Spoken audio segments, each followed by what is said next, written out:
What is going on, everybody, in Wrestling Review Society's YouTube page, Heel Kevin Twitch page, and Real Pro Wrestling YouTube page?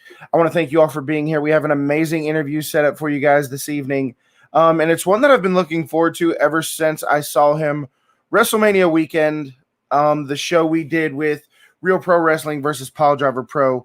But before I get into my guest, guys, I just have to take a few seconds to thank our amazing sponsors that make this show happen each and every day, starting with Raise Energy. Guys, Raise Energy is that brand new energy drink you see flooding the social media pages. With 0 calories, 0 sugar, there's no better way to start your day than with a can of Raise Energy. And if you go to repsports.com, use promo code HeelKevin to save 10 or 15% at checkout. Also, guys, a huge shout out to A-Rock Designs. This is my wife's custom business. She makes all those cups you see floating around the wrestling pages. If you want to get any custom merchandise, whether it be wrestling related or non-wrestling related, make sure you go to A-Rock Designs on Facebook or arockdesigns.com and place your orders today. With that being said, guys, I don't want to waste any more time. I know we're running a little bit late. It is completely my fault. I was getting set up and my computer just absolutely crashed on me. So I don't want to waste any more of your guys' time or my guest time. Guys, you have seen him all over the independent scene, whether it be ALM, and I know I just said that wrong, guys. I'm sorry. I'm being rushed I'm rushing myself right now, and I'm very, very flustered because of my computer. But you have seen him all over the independent scene, to include the School of Morton and everywhere else. Guys, my guest this time, Blanco Loco. Blanco, how you doing, buddy? Not too bad. How's it going? I'm great. I'm sorry if I seem like I hate when I have technical difficulties, and my computer really, really upset me, and I apologize for being late. It's all good. But, I kind of have to start off with this question because I've been wondering this ever since Mania weekend. Why are you so damn talented? I consider myself all right. I mean, to be honest with you, I have trained with a lot of different people, so I have a vast majority of different styles that I guess I incorporate all into one. Would be the best way to explain it. You know what I'm saying? I've trained with Off of the Wild Samoan. I've trained with Matt Seidel. I originally trained up in New York at Squared Circle Wrestling. And again, it's like everywhere I go, I try to soak up some type of knowledge. You know what I'm saying? Even just like this past Saturday when I was at USWA, I wrestled John Davis, and I learned from him. Loki was there, and I was listening to Loki, and he was giving me advice on some of my stuff. Same thing with Simon Gotch. So anytime there's somebody there that has valuable information or knowledge, I try to soak up as much as possible. I don't just pass it off and be like, he knows his thing, I know my thing. No, like I want to know everything. No, absolutely. And that weekend, I'm really good friends with Zach Monstar, as I know you are as well. And I watched you two go at it, and the way you two worked with each other, and watching, I got to go to your corkscrew cutter because I just look at him like there's no way this man's going to hit this from that far away. And you do it so effortlessly. It is just what wrestlers growing up a wrestling fan, and when you were developing your style, what wrestlers did you initially draw inspiration from? Was it always the high flyers, or did it start out somebody else? No. It started out a lot with Bret Hart, HBK, Owen Hart. My uncle always used to get the old PWI magazines, so it'd have Juice and Thunder Liger in there, and Tiger Mask, and I mean, these are guys that you think about it, you know what I'm saying, and people turn around and they're like, oh, those guys are high flyers. But realistically, they weren't really all that high fly back then, you know what I'm saying? As Japan's mainly known for more of a strong style with a little bit of flashiness here and there. But then The Rock was a huge inspiration of mine. And he was never a high flyer, you know what I'm saying? A little bit when he was Rocky Maivia, and a pretty cross body. But I mean, it's always been trying different things, you know what I'm saying? Honestly, I will get to a show probably 3-4 hours early just to get some extra ring time because I had a crazy idea that I thought, hey, maybe it might work, maybe it won't. And then I'll sit there for an hour and try that. And then that doesn't work. I'll try to modify it a little bit. And then, hey, okay, that worked. what can I add to that to make it look prettier? You know what I'm saying? So Yeah, and after watching your style, I want to address this comment really quick. One of our viewers, Ashlock, who's a fan of yours, says Blanco has wings, and I'm almost positive he does. But I see the way you just walk on the ropes and do these things that it almost reminded me of watching like Ray Phoenix and those kind of guys.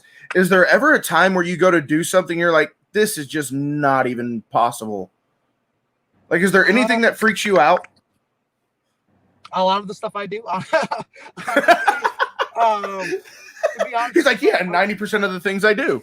Pretty much, to be honest, because it's like I have a lot of crazy ideas that somehow manifest to be real, and it's like it's just unreal. So like I'll go back and watch this and like my stuff and be like, how the heck did I do that? How did I like? And I like again the corkscrew cutter, like that was one thing that I was like, so damn pretty. I used to do a top rope diving DDT that I thought was like, like, oh, I'm gonna kill myself with this. Nope, it actually came off pretty good. And I mean, there's stuff that I've come up with now. You know, what I'm saying it's in my highlight video. I do like this springback Rana where somebody tries to throw me out of the ring, and I'll twist my body in midair, catch the top rope, spring back, and catch him in a head scissors. That's kind of like, where did that come from? And it's just like, again, hours and hours of just thinking of stuff. So I would love to just sit in your brain for a day and just see when you look at a ring, I would just love to see all the things that you think of and stuff like that, because it really is art at its finest. And I truly do mean that. I've been a fan of yours ever since I seen you there at Mania Show. I've looked up a lot of your past stuff, and we kind of talked about this already. But I've been telling my viewers about the WrestleCade event in Winston-Salem, North Carolina, and I found out you were going to be there, and I cannot wait to watch you wrestle live again. It's going to be fantastic. WrestleCade is a place after my own heart. AML is the company that. Yes, I'm so sorry for messing that up. But they're amazing. They put on this event that like it rivals almost like a WrestleMania weekend, like WWE Access almost. You know what I'm saying? Like they've already got so cool. They've got Kane for the event already. They've got oh god, I'm drawing a blank. Arn Anderson's gonna be there. They've already announced like 4 or 5 different people, but it's like it's huge. You know what I'm saying? And they always take care. They have these. Well, the venues are so beautiful. The shows. They just announced DiBiase and Rotunda. Yeah. So boom. You know what I'm saying? Like that's gonna be amazing. And AML is probably one of the biggest companies that I've been like so blessed to be a part of. Because they were a company that wasn't necessarily looking at us at first, because they're one of those companies that gets set in the roster, and then they have a secondary show that's called Future Stars, where they're kind of like, okay, you want a shot, you'll go over here. But like with us, it was like, okay, you want a shot, main show here, let's see what you can do. And it was just it was us versus the Heat Seekers, and we came out and the crowd went nuts for us, and then they started chanting Pikachu.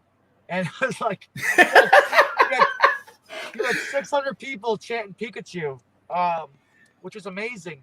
And then it's just kind of like we just stayed there, and they've taken care of us so much. And then my first year being with AML, they gave me a match at WrestleCade with Ethan Page. So, and working with him was like a dream. It really was. And I beat him with Pikachu.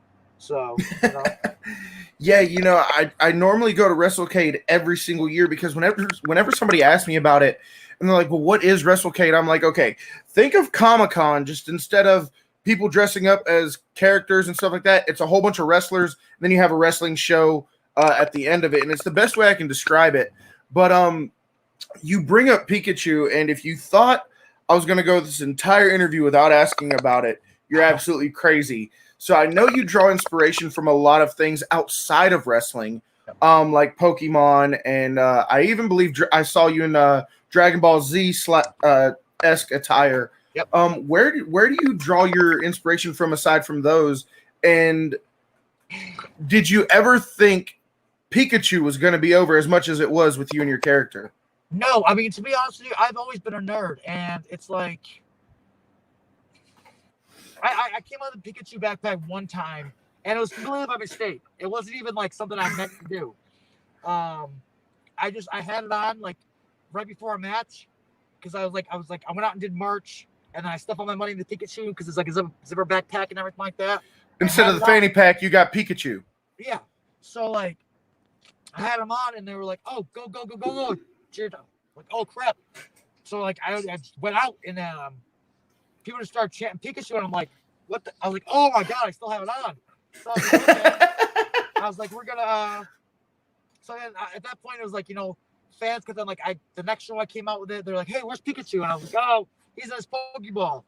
Oh, go get him." I'm like, "All right, well, fine." So then it just kind of became a thing, and just kind of manifested into his own thing. And Pikachu's even been over the UK, which was a thing where I was like, Yeah. I don't know if this is gonna work over there. You know what I'm saying? But it did. It really did. Like I came out and it got the same resounding, response that it did over here in the US. So, um, other than Pokemon and stuff like that, anime obviously, Dragon Ball Z, Kingdom Hearts, video games. Um, I try to, like I said, saying like this mask. This mask is different from anything that you know, you'll see on the indies. You know what I'm saying? It's not like a somber mask. It's not like anything that's like, you know, based off anybody else's. This is just my own Yeah. design. Um, I but noticed that whenever I saw you and then going back and watching your videos that not only is the design different, but like I said, your color schemes are almost as if they're inspired from something other than wrestling. You see it all the time. People will have their gear that are inspired by their favorite wrestler or their favorite faction. And what I really, really love about you is you're bringing stuff from outside of wrestling and bringing it into your character and getting it over. And it's so great to watch because, like I said, everybody draws inspiration from their favorite wrestlers, and there's nothing wrong with that. But when you're able to take something from pulp culture like Pokemon Go or the anime world or something like that and bring it into pro wrestling and then you're getting it over, it just I divert back to my original question. Why are you so fucking talented? like I said, I'm still learning. I'm still learning. You know what I'm saying? It's still a learning process for me. Um, when I was young, I had a really big ego about me. I'm not gonna lie, because I was like, yeah, I'm really, really good. Yada yada yada. I should be here. I should be here. I should be here. But it wasn't until I did a Bob Evans seminar that I was like, Bob's like, okay, well, you should be here. Why aren't you? Oh, because A, B, and C. He goes, well, how's it A, B, and C's fault? Well, oh, shit. It's not. Um, he's like, exactly. He goes, you have to take. He goes, the number one problem in wrestling is that nobody takes responsibility for their own actions. You know what I'm saying? Their own actions or their own, what's the word I'm looking for? I'm drawing a blank. I'm so sorry. Um, No, you're fine. I messed their up. own their own inability to progress. You know what I'm saying? Yeah. Um, so that's kind of a thing that kind of like hit me, and I was like kind of like, oh, well that makes sense. So that was kind of the kick in the ass that I needed. And his whole thing was you don't just have to learn from one person.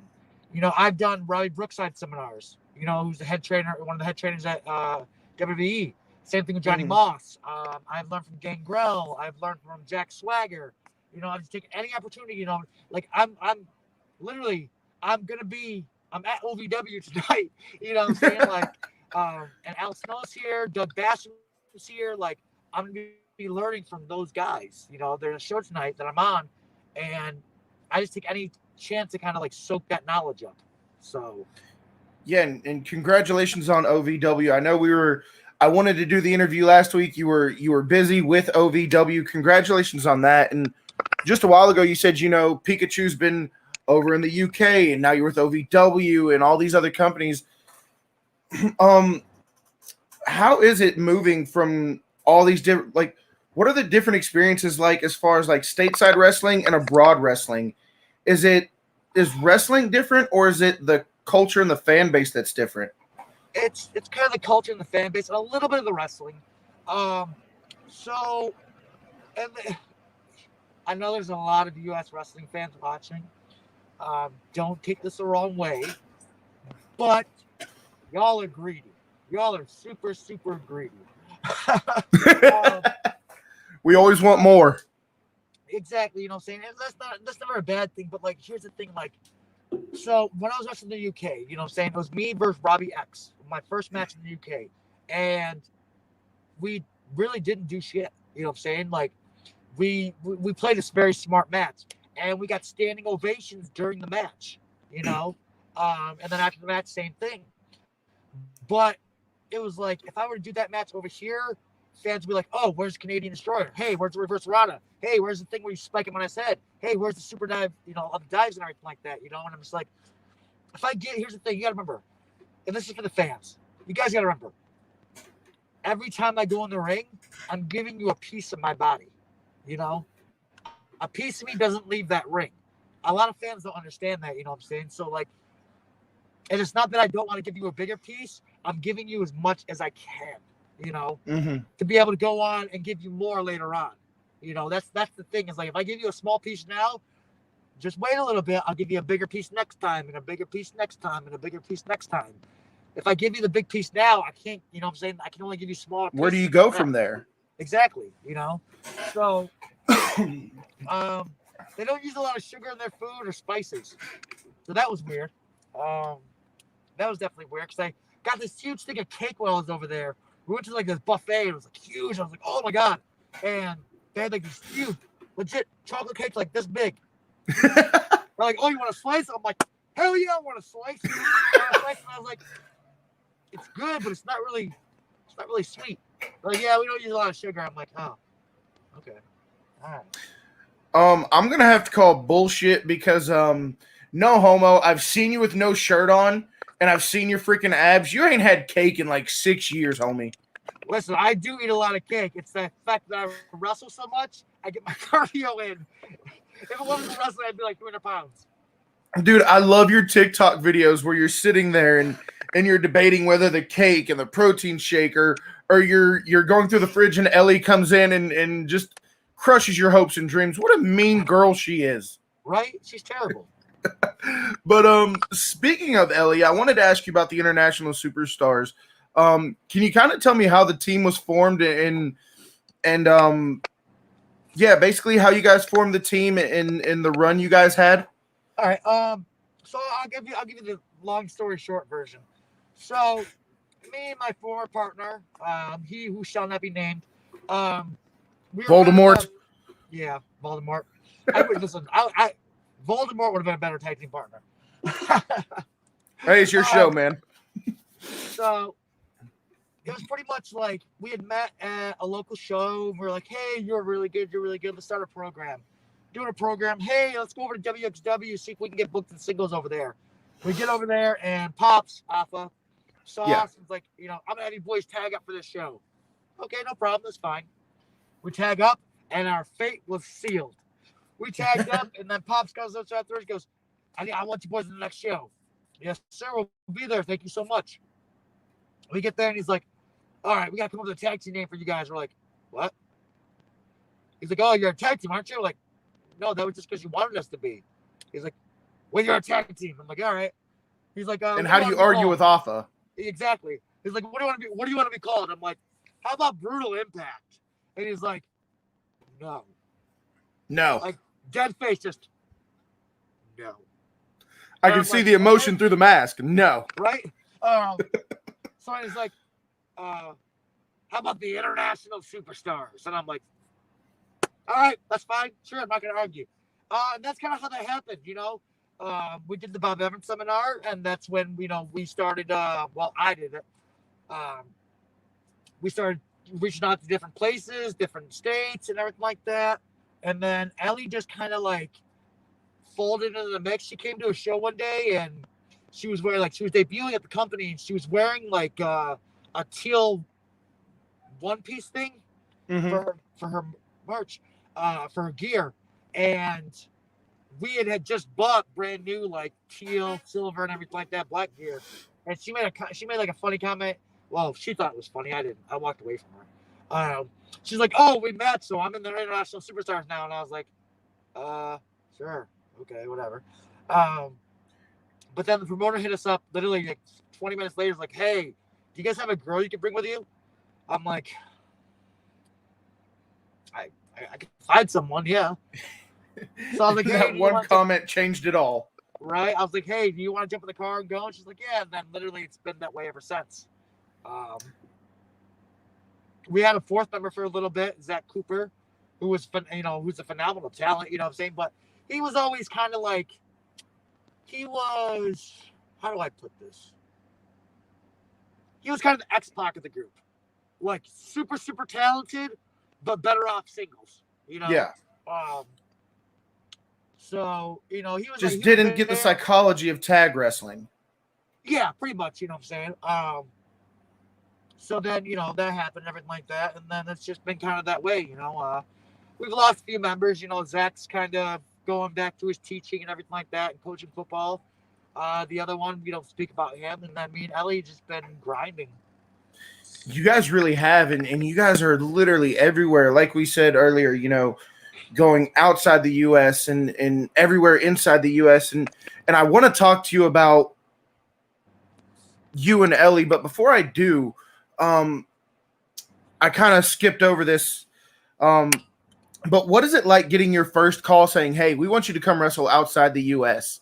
Because I imagine, going everywhere inside of the U.S. is one thing. But when you get that call saying, hey, we know you over in the U.K., we want you over here. What's that feeling like getting your first call to leave the United States? That was really dope, to be honest with you. I mean, it was nerve-wracking, to be honest with you, because it was like, because the way we went over was not like the way, like, it was let me explain it. So originally we were supposed to go over for this big, huge tournament for OWE, Oriental Wrestling Experience. It's owned by SEMA. And there's a promoter over there that was helping him out and everything like that. I don't know the exact story of what happened, but like our tickets were already paid for to fly over, but then the whole thing just folded in. Like, we were supposed to work the UK Hooligans. I was supposed to work Ophidian, and Hyper Streaks and Sons of Volta and all these guys. And I was just super, I was like, oh my God, finally. Yeah. But the whole thing just kind of imploded. One person says it's this person's fault. The other person says, I don't know what happened there. So that kind of imploded. That kind of like, we were like, oh God. Oh, it got, and it got pulled from a lot of people because a lot of people were supposed to be going over there. Like the Gymnasty boys were supposed to go over as well. But we already had our tickets paid for. So we're like, all right, let's see what we can get over there. Let's see, and then these companies, message us back and we're like, hey, yes, 100%, yes. So it was nerve-wracking, and then it was kind of like, oh damn, it's not happening. And I was like, oh, it's happening. So it was just kind of like more like a sigh of relief of like, we get to do this. And then we actually have a tour coming up in August. There's a 2-week tour with LDN Wrestling over there from the 10th to the 23rd of August. So it's kind of like I'm super excited for that because again, it's more of a chance to broaden our horizons and expand our brand. So, dude, I'm excited for you. Now we brought up Ellie earlier, and now for everybody watching, especially everybody at twitch.tv/HeelKevin, he's gonna kill me for saying this, which is why I'm gonna do it anyway. Lucha Jesus is the brother of Ellie, so give him shit for that. But anyway, Ellie is another fantastic wrestler, and you guys do something that is just now becoming okay in the world of pro wrestling. 5-6 years ago, intergender wrestling was not a thing, and there's a lot of fans that have a very strong opinion about it, myself included. I'm not saying that there's anything wrong with it. I just personally, it's not my thing, but that's the best thing about wrestling is there's something for everybody. When you guys first started doing the intergender wrestling, was there any blowback or any negative feedback because you're a man wrestling a female? And how do you look at intergender wrestling? There was so much. So everybody's entitled to their opinion. You know what I'm saying? You like chocolate cake. You know what I'm saying? I like double Dutch chocolate. It's two different things, but it's still kind of the same thing. Wrestling is wrestling to me. intergender wrestling belongs, and that's just my opinion of it. You know what I'm saying? Like, because it's matchups that you would never really see. You know, a lot of people are like, "Oh, that's violence against women." Yeah, yeah, yeah. That's like, no, it's a sport. You know what I'm saying? Like, it's just like if you go to a playground, you'll see a guy balling on a girl, and a girl, you know, she might make him look like a fool sometimes. You know, Insert heel Kevin there, because I can't do half the shit she can do. Exactly. You know what I'm saying? So it's kind of like, you know, it's everybody's own flavor. I'm not gonna say anybody's wrong for not liking it. You know what I'm saying? I'm not gonna tell anybody that they're, you know, they're wrong for liking it. You know what I'm saying? It's whatever you feel. Um, we did get a lot of negative blowback when we started doing it because I think she was the first actual intergender match in South Carolina. Really? And 4 people walked out of the building saying that they'll never come back. Meanwhile, there was like 450 people going crazy about it. You know what I'm saying? That was happening. So it's more positive than negative. You know, you just kind of roll with the punches. You know, that's really what it is. You know, you're like, it's like any other thing. You know, you take a little flack, you give a little flack. You know, you just go back and forth with it. You know, I mean, again, everybody's entitled to their opinions and what they like and what they don't like. And see, I like to think that I've grown up a little bit. Me a year ago, like, so I grew up with the NWA and chain wrestling and, you know, pick a body part, tell a story. I was never really the high flying fan or the intergender fan or the deathmatch fan. And then I became friends with, like I said, our mutual friend, Zach. And I always looked at wrestling like it's black and it's white. And after becoming friends with Zach, he sat me down. He was like, actually, no, man, there's pink, there's green, there's orange. There's all these colors in pro wrestling, and they all have their own place. And I just know how I felt about it at one time. I'm starting to warm up to it, but like I said, it might not be my thing, but like you said, there's a place for it everywhere. And I know that it kind of gets met with a negative eye, and like you said, some girls outperform the guys, and I've watched your guys' matches, and if you take away the fact that you're wrestling a girl, it's an amazing match. And then, like you said, she can do stuff that I couldn't even dream of doing. So it might be the best match for you on the card. My biggest thing is this, is that wrestling has become so oversaturated with smaller guys. You know what I'm saying? So, you know, a lot of these girls are bigger than the guys. So it's kind of like, you know, like, I've wrestled guys that are skinnier and scrawnier than Ellie. So it's kind of like, you'll be okay with me wrestling a guy that small and him doing this, and this to me. But yeah, if Ellie was in here, you'd have a problem with that. What is your real problem? Are you upset because, you know, she's supposed to be smaller and weaker, or are you upset because of her actual gender? You know? I mean, it's a great way to look at it. I mean, nobody ever said anything. I mean, I'm sure we all remember the Brock Lesnar, Zach Gallen thing. Nobody had a problem with a one-legged man being absolutely destroyed. But when a man wrestles a female, they kind of have an issue. And I'm guilty of it myself. Yeah. Like I said, I'm guilty of it myself. And I mean, it is what it is. Like I said, I don't hold any ill will towards people and their opinions. You know, like, people try to drag me into, like, you know, political stuff and everything like that. I'm like, hey, listen, you can believe what you want to believe. You know what I'm saying? I have no problem with that.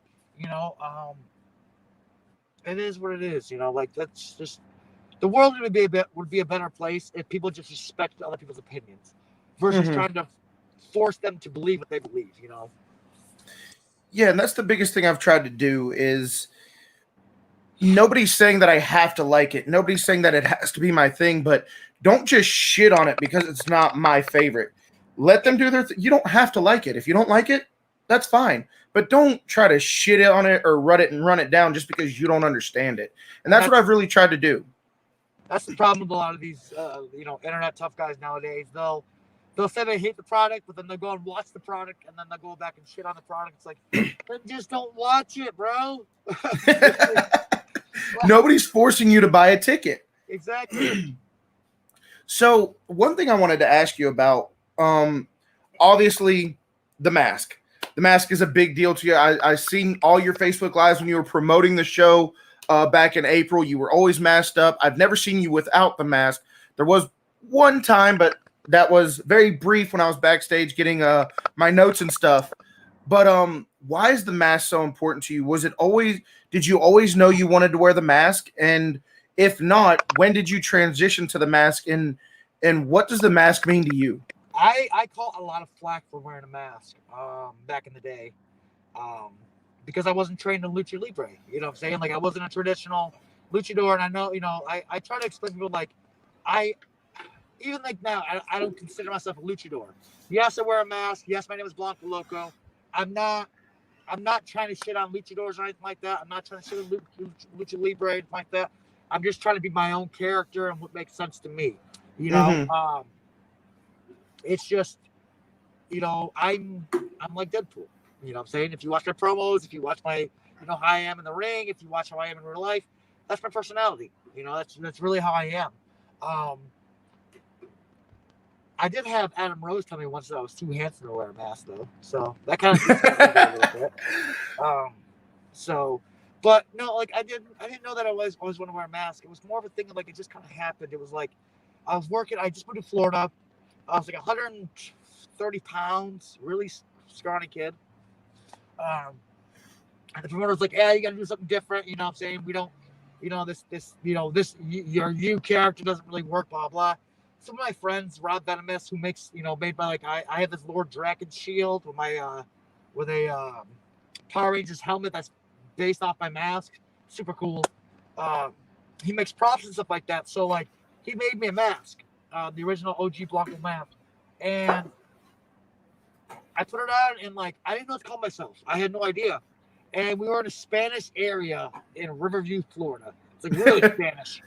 Isn't Florida itself a Spanish area? Pretty much, yeah. I can say that. I'm Puerto Rican. So, literally, this lady keeps on yelling out, "Oh, Loco Blanco, Loco Blanco, Loco Blanco." So I was like, "Okay, I'll call myself Blanco Loco. Screw it, just to do it, So, and then it's just kind of like I held on to it and I tried it and I kept trying it, and there were so many times that I'm like, I'll just rip it off, be done with it. Rip it off, be done with it. But then it gained a little traction, and I'm like, okay, well, do I really want to be a mask guy? Like, to be honest with you, Lindsay Dorado fucking hated me. Hated me. Because again, hated you? Yes, because you're such a likable guy. I was a white guy in a mask. That's the thing. Call myself Blanco Loco, and I understand it. He thought that I was shitting on Lucha Libre. Eventually, he would kind of like warm up toward me a little bit. So we're on good terms now, you know what I'm saying? But like a lot of guys didn't understand, like, I'm not doing a luchador gimmick. I'm doing me. Like this is me up to 11 with a different name. That's all it is. That's all it is. You know what I'm saying? So, because I respect Lucha Libre so much. Like I have a chant, like Mucha Lucha Atlanta. Fantastic company. Just started working with them on July 11th in Atlanta, Georgia. It's Andrade versus Caristico. Main event. Sin Cara versus Andrade, bro. Like, do you know how much I'm looking forward to that? And the fact that I get to be a part of that. You know what I'm saying? Like, I have to be a part of that show. So I mean, that's only a couple hours away from me. Exactly. You don't want to miss that. I don't think I do, man. Those shows are crazy good. But, like, the fact that, like, the promoter looks at me and he's like, you know what? You're good enough to be on my show. I want you. You know? So, that just speaks to the fact that, like, you know, I'm willing to learn. I'm willing to respect this industry and respect certain aspects of it that I should respect, you know? And not just be like, oh, yeah, I know Lucha Libre. Like, I know some Lucha Libre, yes. A little bit. I definitely learn more. COVID kind of shut that off because I was supposed to go to Mexico and kind of, you know, I was going to go to Mexico for like 6 weeks and train, but COVID kind of cut that for me. So, you know, but, you know, I mean, that's pretty much how it, you know, has been. You know, and it's crazy to hear you talk about it because we are in a world right now where equality this and everybody's the same that, and to hear you say that you're kind of discriminated against because you're a white dude in a mask with the name Blanco Loco, and it's like, oh, you're a white dude in a mask, you're never gonna belong. It kind of just blows my mind a little bit. But wrestling's always been its kind of sub world away from the rest of the world. But there is one thing that go ahead. Oh, my biggest thing is like we're not all the same. Like I see when people try to like, let me say this. I'm pretty sure we're on the same page here, just from what you've already said. You know, I support a lot of groups. I support a lot of people. You know what I'm saying? But one thing we have to stop trying to do is stop trying to encourage everybody to believe, hey, we're all the same. We're not. What makes us special is we're different. Exactly. Are we equals? Yes, we are equals, but we're not the same. You deserve respect the same that I deserve respect, the same that, my boy Omar Amir deserves respect, the same that the guy down the street on the block that's homeless deserves respect. You know what I'm saying? We should all respect each other, but we're not, we're not the same. Being different is what makes us, us. That's, but go on. I know where I was wanting to go. Real quick, we do have a question in the comment section. Has Blanco ever used his mask for COVID reasons? Yes, have you ever gone to the grocery store in your mask? I have. There you go. Do you ever get any? So, do you ever get weird looks for it? Because during Christmas, I ordered a full body Grinch suit, and it came with a full latex mask. And I was like, "Hey, you guys want me to wear a mask? Here's my mask." And I went into Walmart dressed like the Grinch. Did you get looked at like weird ways for it? And we got people chanting "mouth reveal" every time you take a drink. Actually, so there's this place called Lucha Libre Ice Cream up in Greensboro, North Carolina, and that's where I walked in with my mask and everything like that, and people got like, everybody's like this, just sitting there eating everything.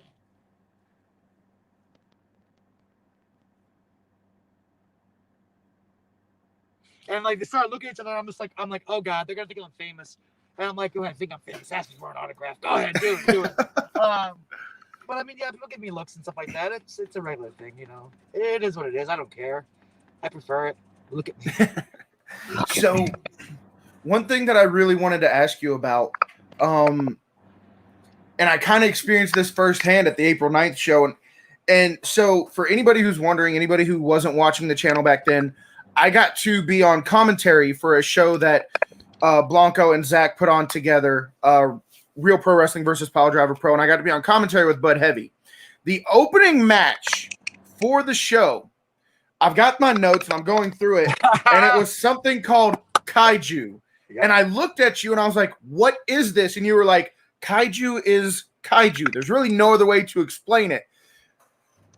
For everybody watching, because I streamed the entire show on the Twitch channel, and there were so many questions about it, nothing bad, but just people trying to figure out how this started, where it came from. Blanco, for everybody watching, what is Kaiju? Easiest way to explain it. So, you ever seen Godzilla vs. Mothra? That's Kaiju. That's where Kaiju originated. It's kind of like that. So that's the easiest way to explain it. It's two big monsters fighting in the ring with small buildings around them and everything like that. And they all have their own kind of like unique character. But it's like it's so much fun. Like my first ever Kaiju match was in Dallas when it was WrestleMania weekend with WWE Live, and it was the WrestleMania where it was Undertaker versus Shane McMahon in a Hell in a Cell. Okay, so not too long ago. No, not too long ago. So probably 5 years ago, I want to say 5, 6. Has it been that long? Yeah. Wow. Yeah, because they're going back to Dallas next year. So it's definitely been like 5, 6 years. But so I've been working with WWE all day, passing out flyers, setting up, breaking down, cleaning up, rearranging chairs and everything like that. We started at like 6 o'clock in the morning, mind you. So it's 11 o'clock at night now. I'm exhausted. So the Prodigy comes up to me and he's like, "Hey, you just fit in this suit. Do you want to be in Kaiju?" I'm like, "Yes, it's wrestling." Meanwhile, these suits are like, okay, so the suit was like literally like, it's called Silver Potato. Oh, they're rough. Oh, they're terrible. They're rough. Let me tell you, if you want to burn some calories, that's the way to do it. So I'm the silver potato, and I'm wrestling Dr. Cube, who at the time was played by Drew Gulak. So he's like, "Hey, Gabe, what do you want to do?" And I start calling all these crazy spots, and I'm like, "Hey, I want to do this, this, this, this, this, this." And he's like, "What the hell are you talking about?" He goes, "Have you ever done this before?" Like, he was pissed. And I'm just like, he's like, "Oh, okay, let me explain this to you." Like, he switched like that. "Let me explain this to you. How are we going to do this, brother?" And I'm like, "Okay." So we do everything, and then all of a sudden, like, we finish calling the match and everything, and this, oh, shoot, I want to say her name, Shiro. One of the ladies that does kaiju. She walks over with a big Japanese guy, right? So I'm sitting there, like, she's like, "Oh, by the way, Koda's gonna be in your match." I look up, I'm like, Koda Ibushi? And it was Kota Ibushi. So Kota Ibushi's in our match now. No shit. Yes. So it's going to be me versus Dr. Cube. They do this whole thing with Kota and everything like that. Kota kills Cube. I steal the pin from Kota. 1, 2, 3. Yay! And it was just one of the best moments of my life. And then I've been with Kaiju ever since. Every WrestleMania weekend, I've been with them. Anytime I've done off-brand shows, I've been with them. And actually, July 25th, I think that's the date. I'll double check that. But it's MegaCon in Tampa. There's a Kaiju show there. So if you're in Florida, in Tampa, July 25th. We actually have quite a few of our viewers that are from that area. They actually came out to the show on April 9th. One person in particular, his screen name is the Dad Trainer, but the reason his name is the Dad Trainer is he's a huge Pokemon Go fan, and it's all of his YouTube channel. Him and his boys go out and hunt Pokemon together. You were like their freaking hero that weekend. So I have to ask you, because I see you literally everywhere, man, and I've said this numerous times. You are one of the most talented people I have ever seen wrestle. I always like to ask people, their 5-year plan. Where do you see yourself? What is Blanco's 5-year plan? Here's the thing. I've learned that you can have a plan, but God will just laugh at you. Yeah. So I mean, I have an idea of where I want to be. You know what I'm saying? Honestly, I'm not gonna be one of those guys like, "Oh, I don't want to be signed or anything like that." Like, of course, I want a contract. Let's be honest. Yeah. Like, let's blow through the bullshit. I want a contract. With who? It doesn't matter. I like WWE. I've worked for them. I like AEW. I've worked for them. Mm-hmm. I've worked with Impact before. I like Impact. You know what I'm saying?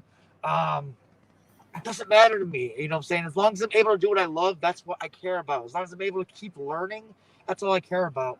I definitely want to travel to more countries. I want to go to Japan. I want to go to Australia.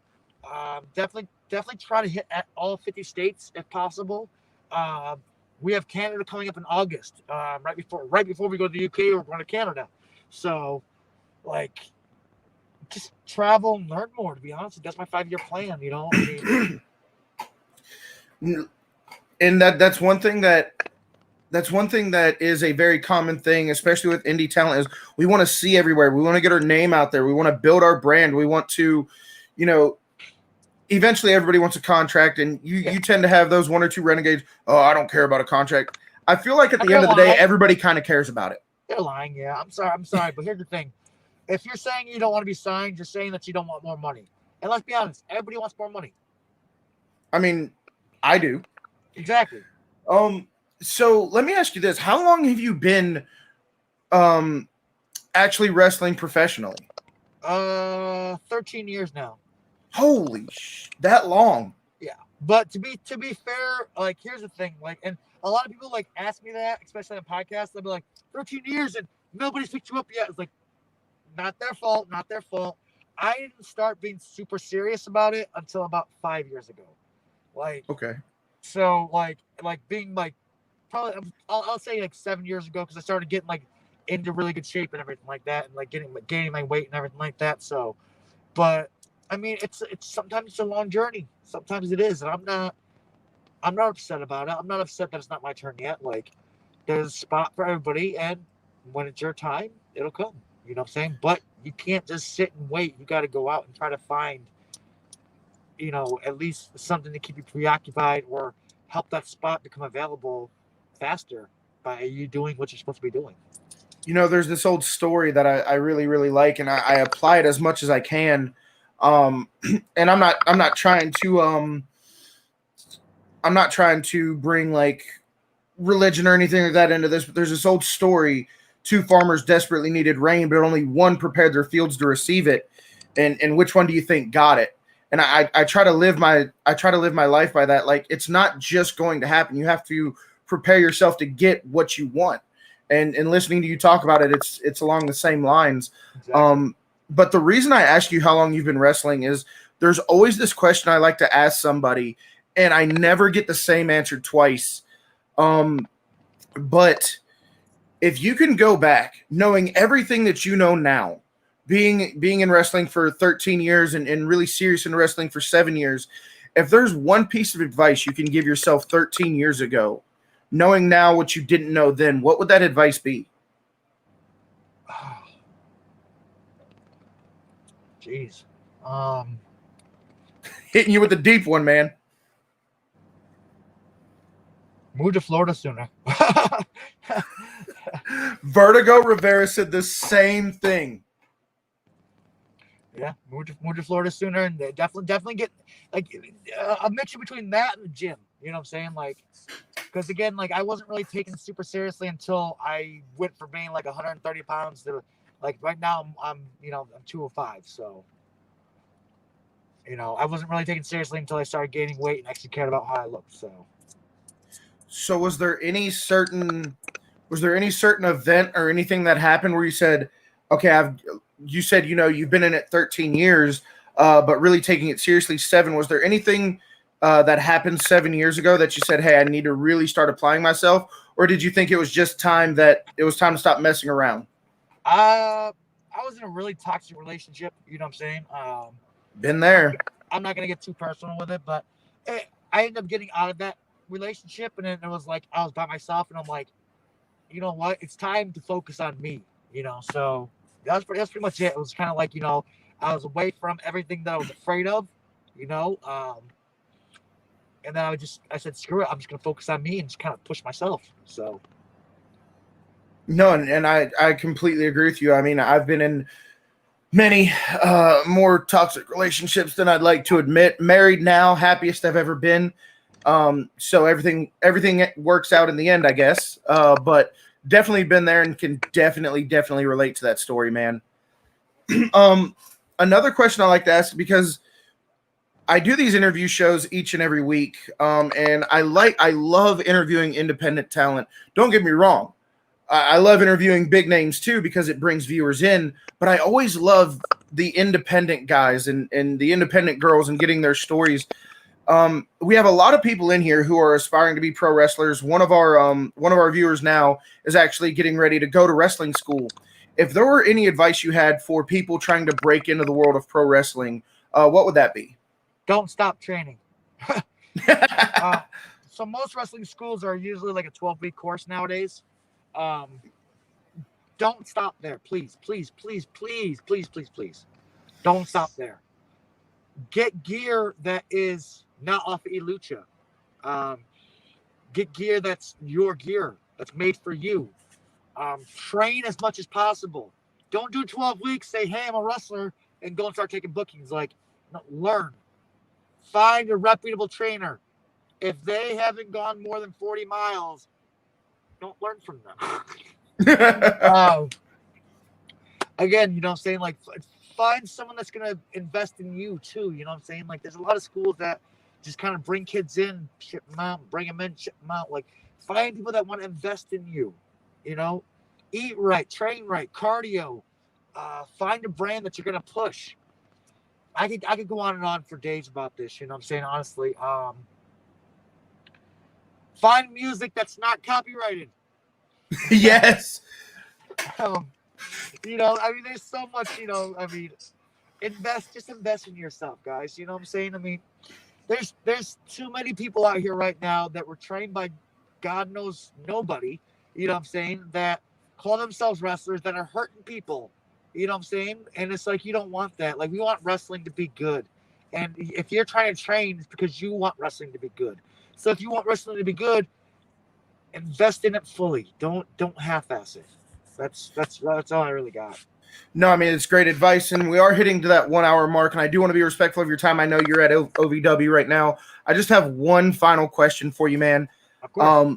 The late, great Harley Race always said that everybody has their bump card, and when that bump card's full, it's full. I know we're talking years down the road. You've got plenty left in the tank.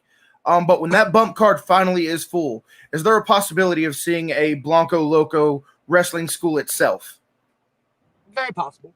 Very possible. You seem like the guy who loves to teach. I do, and I think I'm really good at it. Like, so I've helped train Ellie with a lot of stuff. Like, she's trained with Seidel, she's trained with Alpha, you know what I'm saying? But a lot of her training has come with me, you know what I'm saying? She's so talented. I've helped her out a lot. I've helped, and I've helped a lot of people along the lines of, different companies and stuff like that too. And everybody that I do seminars as well, you know what I'm saying? So, like, I actually did like 5 seminars over in the UK, and they were such a hit that people started wanting them over here. So like, when people learn from me, they don't walk away feeling like I wasted money. Like, they walk away like, holy crap, like I never thought of this, I never thought of that, so but that's going to be in the very distant future, because again, I'm still learning myself.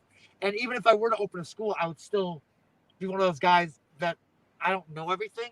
So let me bring in this person who knows this better than me. Let me bring in this person who knows better than me, It takes a village to raise a boy. It really does. No, absolutely, man. I just, like I said, and I'm not kissing your ass or anything like that. I've told Zach this many times, and I even told you this in our private conversations. You are one of the most talented guys I've ever seen. And I could, like, the high-flying style was never my thing, but I could watch your matches all day long. And anybody who hit Zach Monster with a corkscrew cutter, automatically one of my favorites, because that guy annoys the shit out of me. He's more over in my Twitch channel than I am. It's ridiculous. But, I do want to take this chance to for you to let everybody know where they can find you, follow you, keep up with you, stuff like that. So if you don't mind, please let everybody know your social medias. Guys, you have got to follow him on TikTok. It is hilarious. But please let everybody know where they can find you. TikTok and Twitter, the same thing. It's Real Blanco Loco. On Instagram, it's The Blanco Loco with 2 E's. 2 E's. And then Facebook, it's the Salt in the Sky / the International Superstar / Level X, whichever page you want to hit there. We have pro wrestling tees, the International Superstars. New designs go up all the time. And I mean, you can find us, like I said, I mean, I usually post about my shows coming up. So, like this week, we have OVW tonight. Saturday, it's Innovate Wrestling in Kingsport, Tennessee. And then Sunday, it's AML Wrestling in Winston-Salem, Tennessee, or Winston-Salem, North Carolina. So just check out my Facebook and everything like that. Like I said, check out the stuff. And you'll always see me post about where I'm going to be that week or the following week or the week after. Guys, I'm going to go and post all of his links in our Discord, so it'd make it really easy for you guys to find him. Such a great wrestler. This is not the last you're going to see of him. Blanco, I hope we get to do this again sometime. We're both going to be at WrestleCade.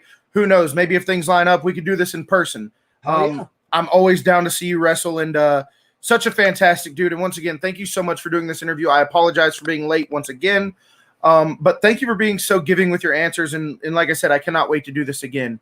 A huge shout out to our sponsors at Raise Energy. Guys, go to repsports.com. Use promo code HeelKevin. Save 15% at checkout. 0 calories, 0 sugar. No better way to start your day than with a can of Raise Energy. Blanco, if I can have just 2 more minutes of your time after the live feed ends, I would really, really appreciate it. Yeah. Guys, we'll see you next Thursday with another pro wrestling interview. Thank you for watching, and don't forget, over at twitch.tv/HeelKevin, we will be live tomorrow for both SmackDown and AEW. I know I said we were going to do the belt giveaway tonight, but with my computer crashing, the random wheel that I have completely wiped out, so I have to do it tomorrow night. But somebody is going to win a free championship belt from twitch.tv/HeelKevin tomorrow night, so tune in for that. 7:45 Eastern time, just before SmackDown goes live. With that being said, guys, thank you so much. Blanco, once again, thank you so much. I'll be posting all of his links in our Discord, and we will see you guys next week.